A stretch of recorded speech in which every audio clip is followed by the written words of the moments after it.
En el episodio de hoy vamos a conocer la historia de Natalie Peso. Nati ha vivido gran parte de su vida con una discapacidad, pero esta no ha sido barrera para cumplir sus sueños. Bienvenidos, bienvenidas y bienvenides. Bueno, para este episodio, como pudieron escuchar un poco en la intro, vamos a hablar con alguien que me inspira un montón y tiene una historia de vida divina, que a pesar de muchas adversidades que ha tenido que pasar en la vida, ha cumplido sus sueños y se dedica a lo que le apasiona y además es una persona empática, es una persona que también trabaja por los demás y suma en la vida de los demás, así que estoy muy feliz de que juntos escuchemos esta historia de Natalie o Nat y que nos podamos inspirar y podamos saber que nada en la vida nos puede detener a cumplir nuestros sueños. Así que hoy nos acompaña Natalie Peso, ella es psicóloga. Nat hace un montón de cosas, es muy parecida a mí, se dedica a mil y un cosas y hace mil y un cosas. Así que ya la vamos a conocer. Hola, mi Nati, bienvenida. Hola, hola. Estoy súper contenta de estar aquí. A mí me encantan estos espacios en donde se puede hablar de todo y uno puede ser uno mismo y puedes compartir como que tu experiencia de vida y esta experiencia de vida tal vez ayude a la persona que lo está escuchando. Así que me encantan los podcasts y me encantan este tipo de podcasts. Divino, Nati, estoy muy feliz de tenerte aquí. Y bueno, Nati, antes de empezar a conocer toda tu historia y todo y que nos cuentes, cuéntanos un poco de ti. Cuéntanos quién eres, qué haces, cuéntanos un poquito cómo creciste, en dónde creciste. Cuéntanos un poquito más de tu historia que es tan inspiradora. Bueno, a ver, contándote un poquito de mí, como te decía, soy una persona muy diferente. Una persona que no le gusta el tiempo libre. Y cuando tiene tiempo libre, busca lo que sea para llenar esos espacios. Porque siento que la vida al final es muy corta como para aprovechar. Entonces, siempre estoy haciendo otra cosa. Em, la verdad que, bueno, soy de Panamá. eh, yo sé que muchas personas quedan como que, oye, qué chévere, eres de Panamá. Pero más adelante, eso de ser de Panamá también es lo que me motiva mucho a crear contenido, pero no me voy a adelantar. Tengo 26 años. Como tú dices, mi historia de vida no ha sido una vida tranquila, si se puede decir de esa manera. Han pasado bastantes acontecimientos que tal vez han marcado mi vida, pero yo siempre digo que la han marcado para bien, porque cuando uno pasa por ciertas situaciones, ya sea una situación difícil o una situación traumática, siempre uno termina creciendo a partir de esa situación. Entonces, desde chiquita, te cuento, viajando hacia atrás, 26 años, muchas personas no saben esto, pero yo nací con una discapacidad. Yo nací con una discapacidad que es bastante extraña. Se llama una distrofia muscular y básicamente que es como que tus músculos no son fuertes para sostener el peso de tu cuerpo, entonces se te hace un poco difícil, digamos, pararte y caminar. Pero más allá de todo eso, era una chica como cualquier otra. O sea, podía moverme, podía hacer lo que yo quería, podía ser independiente, todo lo demás.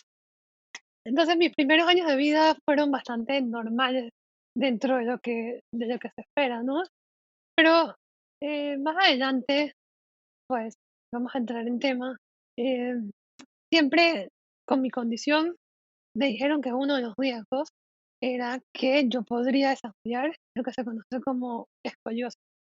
Sabes que las personas que no saben qué es escoliosis es cuando tu columna se deforma. Entonces, por tener una debilidad muscular, esto pasó muy rápido, a tal punto de que ya la escoliosis, por ejemplo, estaba afectando mi capacidad respiratoria. Entonces, literalmente en un mes o 2 meses me dijeron, tienes que operarte, esto no puede seguir así, si sigue así te puedes complicar. Y yo, bueno, pues tengo que operar.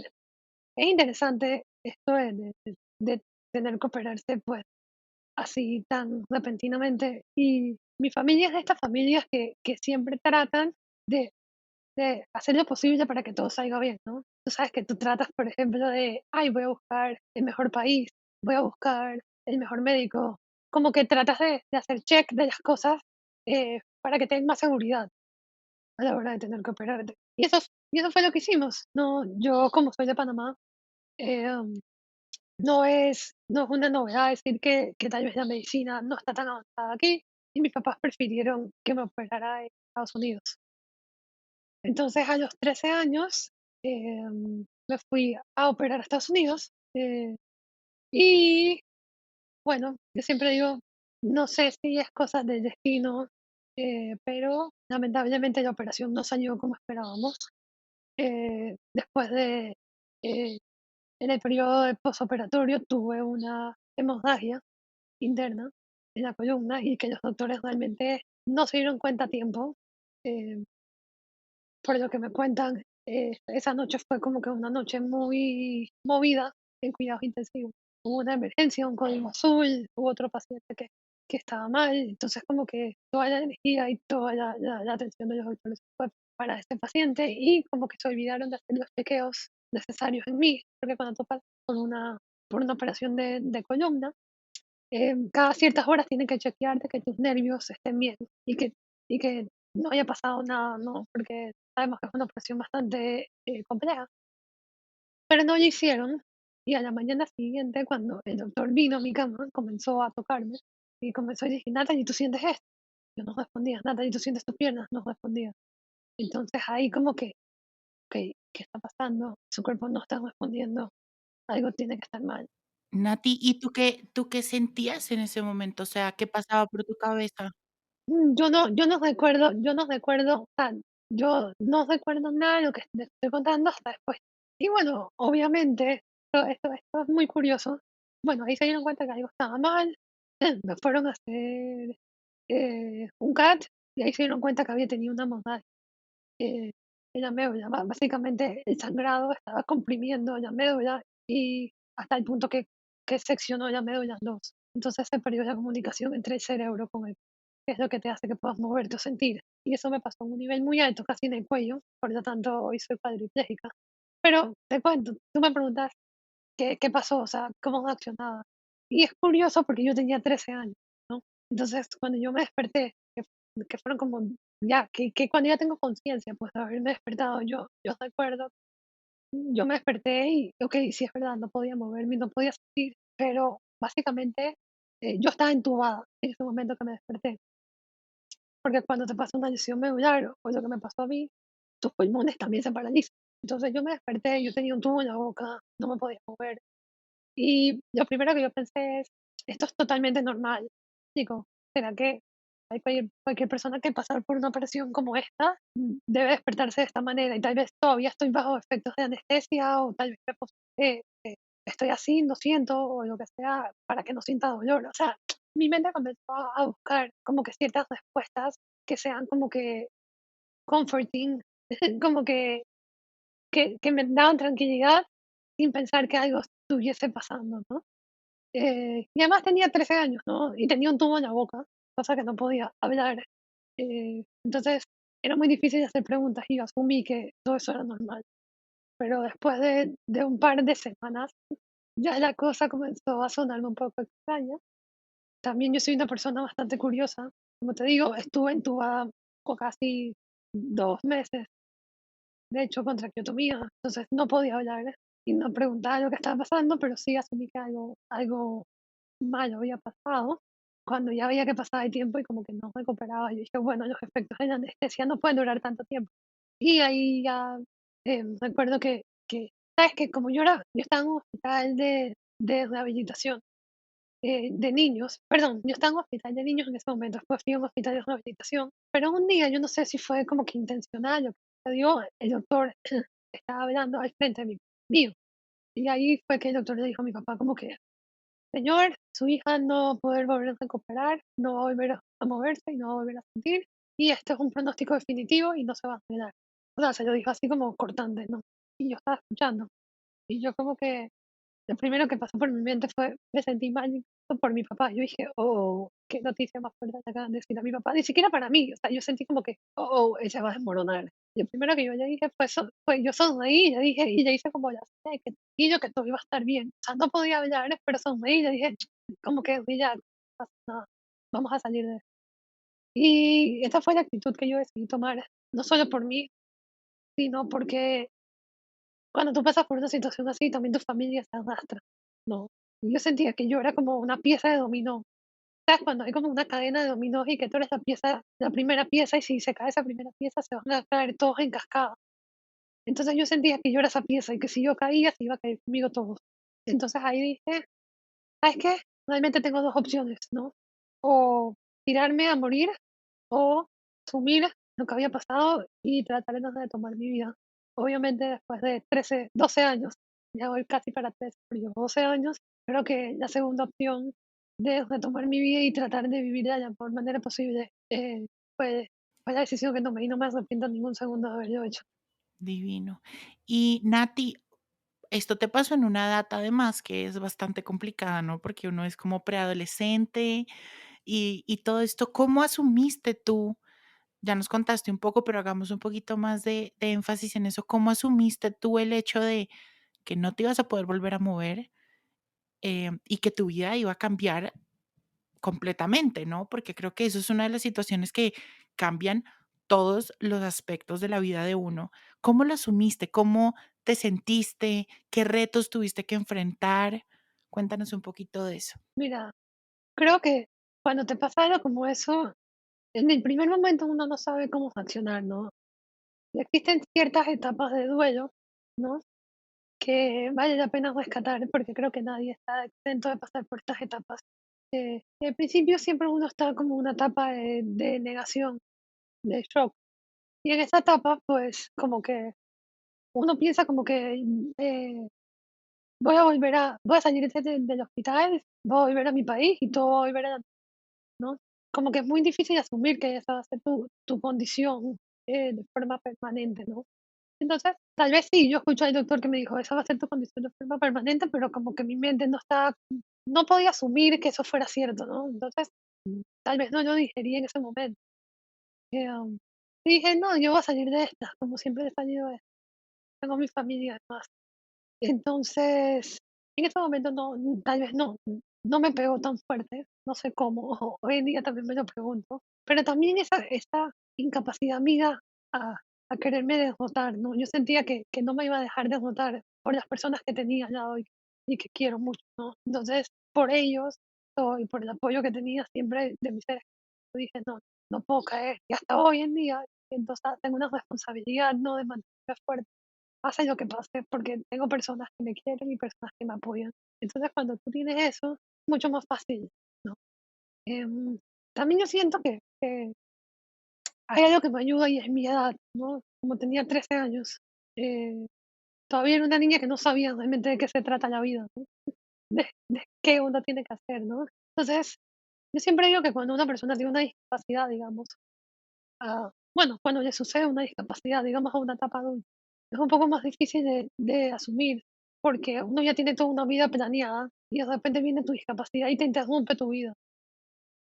Por ejemplo, digamos, una persona que estudió para, yo qué sé, que de profesión es un médico y de repente le pasa una lesión medular, ya no puedes seguir ejerciendo. O digamos, si eres un deportista y te pasa una lesión medular, ya no puedes volver a lo que eras.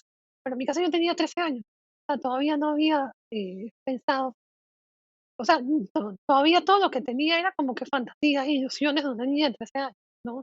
Em, entonces, no es que la discapacidad como que truncó mis sueños, porque todavía no tenía como que una vida muy estructurada. Sí es cierto que algunas cosas y tuvieron que cambiar, pero no eran cosas que ya yo tenía como que demasiado establecidas, fuertes. No sé si me explico en ese sentido. ¿Y qué fue lo que tú crees que más cambió tu discapacidad en tu vida? En ese momento, ya después, más adelante hablamos de más grande, que obviamente vienen otros retos y otros sueños que uno va creciendo y va construyendo, pero en ese momento, a los 13 años, ¿qué sentiste que fue lo que más cambió en tu vida? ¿Qué es lo que más cambió en mi vida en ese momento? Ok, yo estaba entrando a una etapa de adolescencia. Entonces, esta etapa de adolescencia siempre está marcada como por este querer ser independiente, ¿no? Y querer experimentar. Yo creo que esta es la época como que de ensayo y error, equivocarte y hacer cagadas, decir de esa manera. Sí, Eh, entonces, yo siento que cuando me pasó eso se me acabó como que ese periodo de adolescencia y de prueba y ensayo y error. y tuve que madurar, tal vez a la fuerza, ¿no? No me podía comportar como otra adolescente, no podía, digamos, en ese momento decir, dije, bueno, voy a ir a una fiesta, voy a ir a emborrachar, voy a ir a... No es que soy una persona que le interesa hacer eso, ¿no? Pero no tuve la oportunidad de equivocarme de esa manera. Sí te puedo decir, tal vez fue también un salvavidas, ¿no? Porque tal vez en la adolescencia nadie sabe en qué malos pasos puede caer, pero igualmente no creo que si no hubiese tenido la discapacidad hubiera caído en esos pasos tampoco, pero sí la oportunidad de experimentar. Creo que desde el primer momento supe que ya yo tenía que pensar como una persona adulta y tenía otras prioridades. Mis prioridades ya no era tipo divertirme con mis amigos, ya no, sino mis prioridades se convirtieron, por ejemplo, en tener que hacer terapia todos los días, no tener que pensar cómo solucionar los obstáculos en mi país. Y eso era lo que te quería hablar. Yo vivo en Panamá. Panamá no es un país que está muy acostumbrado a, a tener este tipo de personas, ¿no? No está muy accesible, digamos, no tiene los conocimientos médicos para tratar cualquier condición que aparezca. Y es porque yo soy una minoría. O sea, como te digo, no es culpa tampoco del país, sino que no hay muchas personas con condición.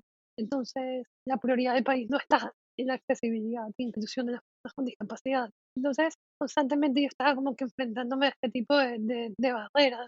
Entonces, mi tiempo se invertía más en eso que en estar jugando y pensando en fantasías y cuentitos de un adolescente. Nati, y ya que traes eso, que era justo algo que te quería preguntar, bueno, más grande, ¿cuáles han sido esas barreras a las que te has tenido que enfrentar? Digamos, el tema de tu país, ¿cómo has llevado eso? Porque pues acá en Colombia también, acá en Colombia es muy difícil tener una discapacidad y además es más difícil tener una discapacidad y no tener ciertos privilegios y es aún más difícil tener una discapacidad, no tener privilegios y querer seguir tu vida normal, ¿no? Porque tú llegas a una universidad y las universidades no todas tienen o rampas o sitios que sean aptos para una silla de ruedas o sí, médicamente también nos hace falta mucho. Entonces, ¿cómo llevaste tú todas estas barreras? Y cuéntanos también, ¿qué empezaste a soñar en ese momento? ¿Ya eras un poquito más grande? ¿Ya de pronto ibas a empezar a estudiar para lo que tú nos contaste, psicología? ¿Cómo fue empezar esas nuevas etapas, pues, teniendo tu discapacidad? Lo primero que hay que dejar muy en claro es que tienes muchísima razón. No es lo mismo tener una discapacidad y no tener recursos económicos que tener una discapacidad y tener recursos económicos. Afortunadamente tengo los recursos económicos para, por ejemplo, conseguir la tecnología que me permite, entre comillas, ser una persona independiente. Por ejemplo, estar conectada aquí hablando contigo, usando mi computadora sin tener que pedir ayuda. No, porque como te dije, yo soy una persona que no puede mover nada por debajo del cuello. Entonces estoy totalmente paralizada. Entonces, si no fuera por la tecnología, no podría hacer nada. Pero sí, sí es bastante difícil. eh, por ejemplo, ser una persona con esta discapacidad y no tener el acceso a estas cosas que te digo. Entonces, afortunadamente tenía el apoyo de mi familia, que es un apoyo y un pilar bastante fuerte y que yo creo que si no hubiese tenido ese apoyo, no estuviese a donde estoy hoy en día, ¿no? Pero sí, también tienes razón que la vida va cambiando, ¿no? Y esto es algo que estaba conversando el otro día con un amigo y le dije, cuando tú tienes una discapacidad y te pasa una etapa tan temprana, a los 13 años, em, cuando a mí me dijeron eso, que iba a quedar paralizada por el resto de mi vida, yo no sabía realmente a qué me iba a enfrentar más adelante en mi vida. Y tampoco sabía qué era lo que había perdido realmente, ¿no? ¿Por qué? Porque en esa etapa, a los 13 años, como te digo, ¿qué es lo que más te importa? Estar con tus amigos, estar en la escuela, divertirte, ¿no? Entonces no tienes pensado otras cosas. Pero a medida que vas entrando, digamos, a otra etapa de vida o a otra etapa de vida, te comienzas a enfrentar a diferentes obstáculos y ahí te das cuenta que no puedes hacer ciertas cosas que tú pensabas, que tal vez nunca pensaste cuando tuviste 13 años. Por ejemplo, cuando entras a una universidad, ¿no? Y te das cuenta que la universidad no es accesible. Tal vez mi escuela sí era accesible, pero la universidad no era accesible en la primera universidad que entré. Entonces ahí me puse triste, ¿no? Y tuve que cambiar de universidad y me tuve que cambiar de todo porque me di cuenta que la universidad no, ni siquiera podía entrar al baño, ¿no? Entonces, en ese momento me enfrenté directamente a un mundo que no era accesible en ese momento en cuanto a mis estudios. Entonces, ahí como que fue el primero y como que, ouch, okey, aquí tengo un reto que tal vez en ese momento cuando era chiquita no me había afectado. O, por ejemplo, el no poder irme a college o viajar tan fácilmente, ¿no? Porque toca viajar con una silla que pesa 400 libras y entras en un avión y te la pueden destruir en una y llegas a otro país y no tienes silla. Entonces, ahí también dije, me di cuenta, dije, bueno, no puedes ser tan independiente. Ya cuando eres un adulto quieres ser independiente y no puedes. Entonces ahí viene otro golpe, ¿no? Entonces, creo que depende mucho de la etapa de vida, te vas enfrentando a nuevas cosas por las cuales te enfrentas un nuevo duelo, ¿no? Que nunca pensaste, ¿no? Por ejemplo, hay muchas personas que me preguntan, digamos, y esto te lo cuento porque creo que es una conversación bastante open, ¿no? Y abierta, ¿no? Y podemos ser sinceros. Pero digamos, ya yo tengo 26 años, ¿no? Entonces, por ejemplo, la mayoría de personas de mi edad ya están casadas, ¿no? O tienen una pareja o lo que sea. Entonces, en mi caso, como tengo una discapacidad, todo se complica. Entonces, es otra cosa que comienzas a pensar, mientras que cuando tenías 13 años, digamos, no pensabas en eso, ¿no? Entonces, por eso te digo, creo que cada etapa de vida tiene como un nuevo reto eh, que solamente puedes enfrentar si ya estás en esa etapa de vida y no puedes enfrentarlo antes. Nati, y te pregunto, ahorita que, por ejemplo, mencionas eso de estas últimas, como de estos últimos retos a los que te has enfrentado, ¿cómo has tú llevado esto? O sea, ¿cómo los has enfrentado sin de pronto caer en querer tirar la toalla, en no querer seguir? Por ejemplo, el tema de la pareja o el tema de toda esta vida, como de pareja, sexual, etcétera. ¿Cómo has llevado tú esto y cómo lo has superado? Mira, afortunadamente ese tema como tal no es un tema que me ha llegado a afectar mucho porque yo soy una persona, como te digo, que siempre está inventando otra cosa, ¿no? Entonces, yo trato, como te digo, de siempre mantenerme totalmente activa o inventar otro proyecto y ese proyecto se convierte en mi prioridad, ¿no? Y es a lo que dedico todas mis fuerzas y toda mi motivación. Y cuando ya ese proyecto veo que tal vez se terminó o digamos, si no funcionó, me invento otra cosa. Entonces como que siempre estoy andando, ¿no? Nunca pauso. Y ese no pausar me ayuda mucho a tal vez eh, emocionalmente no caer en este ocio de quedarte pensando en las cosas que no puedes hacer, ¿no? Mientras que me enfoco en las cosas que sí me puedo hacer y que sí me resultan y que sí me llenan. En este caso, el haber estudiado al principio, cuando yo regresé, digamos, directamente me metí a la escuela sin esperar nada de tiempo. O sea, no es que me tomó un año ni me tomó, no, yo regresé de Estados Unidos y a las 3 semanas ya yo estaba en la escuela. Y después que me gradué, yo no esperé ni un mes, de una vez a la universidad. Y después que me gradué de la universidad, de una vez a la maestría. Y una vez que me gradué de la maestría, de una vez a trabajar, ¿no? Y a crear proyectos. Y vino la pandemia y me metí todo esto en las redes sociales, ¿no? Y seguí con las redes sociales, después me metí a jugar ajedrez. Después cada día me meto en otra cosa, ¿no? Y otra cosa, y otra cosa. Y esas cosas me mantienen sumamente activa. Sabes que me gusta mucho y admiro mucho de ti, Nati, y es que precisamente no has dejado que tu discapacidad sea una razón para no hacer las cosas. Creo que, no sé, me contaba Adri, por ejemplo, que a ti siempre te han gustado como los videojuegos y todo este tema del gaming, y que obviamente con tu condición, pues cualquier persona diría, no, pues no puedo y ya. Pero tú te has rebuscado la forma de poder hacer gaming y juegas y haces tus cosas. Y eso me parece súper importante y eso quiero rescatar de ti, como esa resiliencia, como eso, esa fuerza. Y por eso te quise invitar al podcast, precisamente, porque yo personalmente muchas veces me he dejado nublar mucho por ese no puedo y punto, pero ver y conocer historias como la tuya en la que puedo aprender que, bueno, si de pronto no puedo de la forma A, hay forma B, C y D en la que puedo lograr lo mismo o parecido y puedo ser igual de feliz y puedo lograr también las cosas que quiero. Entonces me parece divino. Cuéntanos un poquito más de este gaming, que además también se ha vuelto un montón como un proyecto también de activismo que me parece súper interesante. Bueno, te cuento un poquito acerca de gaming y después también te hablo un poco de resiliencia porque creo que me encanta. Lo que pasa es que yo desde chiquita era aficionada a los videojuegos. O sea, yo recuerdo que, bueno, como yo te dije que yo nací con una discapacidad, y no podía tal vez que jugar deportes, correr, jugar, em, sí podía agarrar una consola, un Nintendo, un Game Boy en ese tiempo, ¿no?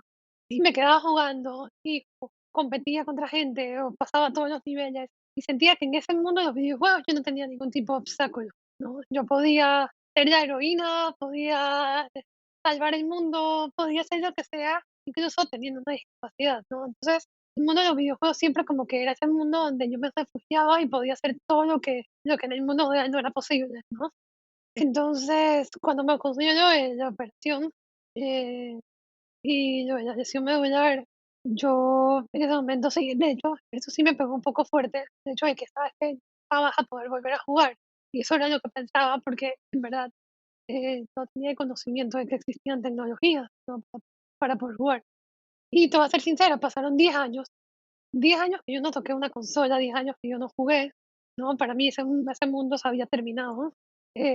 Y siempre como que me quedaba con esas ganas de, como extraño esto, ¿no?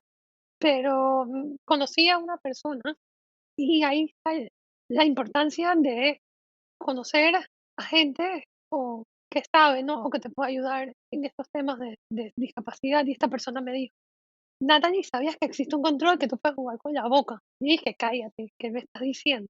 O sea, ¿cómo voy a jugar con la boca si un control tiene 1000 botones y yo tengo solamente una boca? ¿No? Era como que, ¿qué me estás diciendo? Al final, yo dije, ¿sabes qué? No me gusta la idea de jugar con un control con la boca, porque pienso que va a ser súper complicado y no me va a gustar, y me da miedo que se me dañe la experiencia y los recuerdos que yo tenía de niña de que me gustaba jugar. Pero, por el otro lado, ¿qué pasa si sí me gusta, no? Y eso es algo que siempre me ha puesto a pensar, como que cuando yo quiero decir que no, digo: "¿Qué pasa si no lo intento? O sea, ¿qué me puedo perder de no intentarlo?", ¿no? Y eso es algo importante, ¿no? Porque a veces no intentamos las cosas por miedo y no nos ponemos a pensar en qué perdemos si no lo intentamos.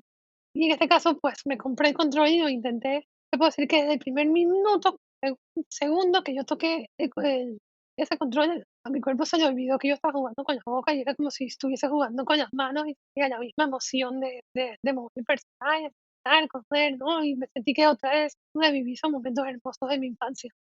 Entonces, me puse a pensar y dije: "Coño, qué triste, ¿no? Que a mí me pasó estos 10 años que no supe que existía este control. Existen personas que tampoco saben, ¿no? Y no solamente se trata de un control para jugar, porque este control también se puede conectar a una computadora. Y si lo conectas a una computadora, esa persona también puede estudiar y trabajar como yo lo hago. Entonces, por vivir en Latinoamérica o por vivir en un país que no está desarrollado y no se saben que existen este tipo de cosas, te pierdes estas oportunidades que tal vez cambian tu vida. Obviamente no me estoy refiriendo a poder jugar, sino que me estoy refiriendo a que con el mismo control de usar una computadora, ¿no? Y ser independiente y hacer todo lo que yo hago. Si no fuera por eso, pudiese estudiar o trabajar, como te digo. Entonces, que decidí fundar como que este proyecto, lo llamé Gaming Inclusivo, pero después seguí en mis redes sociales y lo amplié hacia hablar de todo tipo de tecnología, porque quería que las personas que están en Latinoamérica también sepan que existe esta tecnología como yo lo supe, como esa mano que vino donde mí me salvó y me dijo: "Hey, mira, existe". Yo también quiero ser esa persona que le diga a las personas: "Mira, existe y vamos a tratar de conseguirlo", ¿no? Porque es una realidad de que como hay muy pocas personas con discapacidad que necesitan este tipo de tecnología suele ser mucho más caro de lo normal, excesivamente caro. Te pongo un ejemplo, un control normal te cuesta, $80, digamos, y este control te cuesta 500 o $600. Entonces, sí estamos hablando de un margen bastante, grande de diferencia en precio. Entonces, yo quería como que tratar de ayudar a estas personas a conseguir ese tipo de tecnología, porque si a mí me cambió la vida, ¿cuántas vidas no se puede cambiar? Entonces, por eso es que creé este proyecto de gaming. Pero después, como te digo, lo extendí a otro tipo de tecnología. Divino. Y mira, Nati, que nunca lo había pensado de la forma en la que lo planteaste, que realmente en los videojuegos puede ser lo que tú quieras ser. Y nunca lo había pensado así, o sea, a mí también me han gustado mucho, yo era un poquito más, violento y me gustaba jugar como, no sé, Grand Theft Auto, Call of Duty y eso, pero realmente sí son un mundo bastante chévere y por eso creo que también a tantas personas les gusta, porque realmente les da un sinfín de posibilidades para hacer. Y te digo otra cosa chévere de los videojuegos, es que nadie sabe quién está jugando detrás de una pantalla. Entonces no hay oportunidad de que te discriminen. O sea, ojo, tengo una discapacidad, pero nadie sabe que la persona que está jugando tiene una discapacidad. Entonces, chévere, porque es como que se borra esa línea de, ay, y es diferente. No, no, no hay diferencia detrás de una pantalla. Nati, justo que tocas este tema, quería hablar de eso contigo. ¿Has sentido alguna vez alguna, algún, alguna demostración de discriminación? ¿Te has sentido discriminada por algo en tu país, por otras personas? ¿O lo has llegado a sentir? Y si sí, ¿cómo lo has manejado? ¿Cómo has manejado esas situaciones? Mira, tengo mucho que decir sobre esto. Yo siempre digo que cuando tienes una discapacidad existen como que dos extremos que la gente te puede percibir. Por un lado está el extremo de la lástima, ¿no? Que la gente me ve y dice, ay no, pobrecita, mira que ya está en una silla de ruedas, tiene un ventilador, no puede caminar, ay no, yo si estuviera en tu posición realmente no podría vivir así. Y entonces te miran como que, ah, no, y sabes que esta mirada de lástima es bastante fuerte. Por el otro lado está la gente que te ve como si fueras un superhéroe. ¡Wow! Eres extraordinaria, Dios mío, eres una supermujer. Pero te lo están diciendo porque tienes una discapacidad, ¿no? Entonces te lo dicen y que, bueno, tú te conviertes en mi inspiración. Y realmente yo me pregunto, bueno, pero ¿por qué soy una inspiración? No me conoces, porque es una persona de la calle que se te acerca y te dice, tú eres una inspiración para mí, Dios. Y tú como que, bueno, pero ¿qué hice? Solamente me levanté de mi cama y estoy aquí comiéndome una galleta. No estoy haciendo nada para ser una inspiración. Entonces, como que esos dos extremos hacen que la gente realmente no mire a la persona que está enfrente, que mire a la persona, ay, pobrecita, o ay, es un superhéroe, Dios mío. Entonces, no me vengan a Natalie, no vengan a Natalie, no se den la oportunidad de conocer a Natalie porque te dejan llevar por estos estereotipos de personas con discapacidad.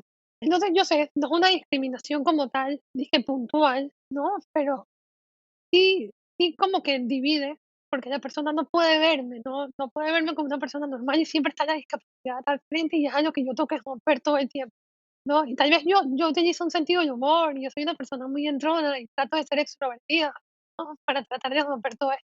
Realmente en el fondo yo soy súper introvertida, súper nerviosa y ansiosa socialmente, pero trato de demostrar lo contrario, ¿no? Como para que la gente no tenga miedo a acercarse a mí, preguntar, reírse conmigo y a los 5 minutos que tú me conoces, ya todos esos estereotipos se cayeron, de que, ay, la pobrecita, no, no, nada, pobrecita, ¿quién es eso, no? Entonces, cuando comencé a hacer todo esto de redes sociales y comencé a hacer TikTok, comencé a meter un contenido en Instagram, yo nunca pensé que llegaría tan lejos, ¿no? Y que tantas personas lo iban a ver, pero cuando ya mi contenido llegó a 4 millones, 5 millones de personas, sí comencé a tener comentarios discriminatorios fuertísimos. Entonces yo me puse a pensar y dije, ¿cuál es la mejor manera de hacerle frente a este tipo de discriminación? Y realmente yo me di cuenta que la clave está en ser empáticos con la persona que te está diciendo ese comentario y tratar de ponerte en el lugar de esa persona y entender por qué está diciendo esto, ¿no? Y si pones a pensar de esta manera, tal vez te das cuenta que esa persona tal vez está teniendo una vida horrible, que no tiene otra cosa que sacar veneno, ¿no? Y tal vez ya está pasando peor que tú de otra manera. No tiene que tener una discapacidad para estar pasándola mal, pero puede tener una situación bien fuerte que la hace como que dirigir esa rabia, ¿no? A una persona que ni siquiera conoce, ¿no? Entonces, si esa persona está haciendo eso, debe haber algo detrás por lo cual está haciendo. Y creo que ahí, Nati, más, o sea, hay que ser, claro, empáticos, pero el ser empático tampoco quiere decir que hay que permitir todo lo que nos dicen, ¿no? Y creo que ahí es un llamado a todos. O sea, nosotros que estamos creando los contenidos, como las personas que los reciben, todos tenemos que ser respetuosos y entender que la persona que está detrás de ese TikTok, o ese tweet o esa foto es un ser humano y quien lo recibe también es un ser humano. Creo que eso es muy importante, porque a veces se nos olvida, a veces se nos olvida y por eso también somos tan violentos en redes sociales y se nos olvida que eso lo está leyendo una persona que bien o mal siente, ¿no? Claro, pero uno no puede controlar lo que va a decir la otra persona. O sea, en mi caso, yo solamente puedo controlar lo que yo digo. Entonces, si otra persona me está diciendo algo así, yo lo que puedo hacer es tratar de explicarle, ser empática, de hecho, tratarlo con amor, incluso y con cariño, y tratar de explicarle por qué no sé qué hacer lo que está haciendo. Pero creo que tratarlo con el mismo odio que ella está tratando a ti, no vas a llegar a nada. Entonces, por eso que digo que la empatía es sumamente importante. De acuerdo. ¿Y qué nos querías decir de la resiliencia, Nati? Porque en ti, y o sea, te puedo decir, lo he hablado 1000 veces con Adri, o sea, desde que la conozco y me contó un poco de tu historia, yo decía: "Guau", porque la resiliencia es esto, ¿no? Es esta capacidad de adaptarnos a estas situaciones que de pronto no son tan buenas y poder salir de ahí con nuevas herramientas, con como tú, con nuevos proyectos, haciendo las cosas, no parándonos por esas barreras, y eso es divino, realmente, y es algo que aplaudo mucho de ti. Mira, hace algún tiempo estaba en la universidad y estudiaba a profundidad el concepto de resiliencia, porque a mí todo el mundo me decía, ay, pero es que tú eres resiliente, pero tú eres resiliente. Y yo como que realmente soy una persona resiliente. Y no sé si tú sabes de dónde surge esta palabra, pero la palabra resiliencia surge de la física. De hecho, es un concepto físico que es la capacidad que tienen los materiales de volver a su forma original una vez que se le aplica una fuerza. Por ejemplo, si tú agarras y estiras una liga, la capacidad que tiene esa liga de volver a su posición inicial, entonces se dice que es un material resiliente, ¿no? Entonces, yo me ponía a pensar, ¿realmente las personas somos resilientes? ¿Podemos volver a nuestra posición original una vez que pasamos por un acontecimiento difícil? Voy a decir la verdad, para mí las respuestas no. Yo creo que nunca volvemos a la misma forma, nunca podemos volver a ese estado original, creo que no hay forma, porque cada vez que pasamos por una experiencia nos transformamos. Y una vez escuché también una metáfora que ilustra un poco lo que quiero decir. Entonces, la metáfora es la siguiente: imagínate que tú estás del lado de un pantano, ¿ok? Y al otro lado del pantano está esta vida que siempre quisiste tener, ¿no? Está donde tú alcanzas todos tus sueños, donde todo es bonito, ¿no? Pero tú sabes que para poder llegar al otro lado del pantano, tienes que atravesar el pantano, ¿ok? Y el pantano está lleno de cosas horribles. El pantano está lleno de obstáculos, está lleno de animales salvajes, está lleno de oscuridad, está lleno de lo que quieras, de cosas difíciles, ¿no? Entonces, tú dices, bueno, yo tengo que atravesar este pantano para poder llegar al otro lado. Y decides atravesar. Y a medida que vas atravesándolo, vas pudiendo atravesar y lograr poder superar ciertos obstáculos, ¿verdad? Porque te van apareciendo cosas y las vas superando. Entonces, cada vez que vas superándolo, vas adquiriendo nuevas herramientas, ¿no?